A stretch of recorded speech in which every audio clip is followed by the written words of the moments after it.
सुप्रभात. माझे नाव ईश्वरी ओम बुटले आहे. मी वर्ग 5वा अ ची विद्यार्थिनी आपणास मकर संक्रांती बद्दल माहिती सांगणार आहे. मकर संक्रांती हा सण भारतातील एक महत्त्वाचा सण आहे. या सणाला वेगवेगळ्या राज्यात वेगवेगळ्या नावाने ओळखला जातो. या दिवशी सूर्य मकर राशीत प्रवेश करतो. या दिवसापासून उत्तरायण सुरू होते. दिवस मोठे व रात्र लहान होत जातात. हा सण जानेवारी महिन्यात साधारणतः 14 किंवा 15 तारखेला येत असतो. या सणाला तिळगुळ वाटून तिळगुळ घ्या गोड गोड बोला असे म्हणायची परंपरा आहे.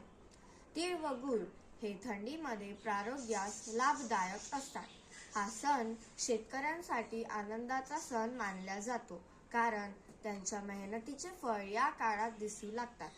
या सणासोबतच पतंग उडविण्याचा सुद्धा उत्सव असतो. लहानांपासून थोरांपर्यंत सर्व मनसोक्त पतंग उडवितात. आकाशात रंगबिरंगी पतंगांची गर्दी उसळते.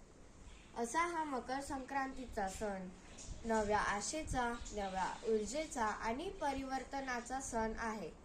संदेश देणारा सण आहे. मी तुम्हा सर्वांना माझ्याकडून मकर संक्रांतीच्या हार्दिक शुभेच्छा देते. धन्यवाद.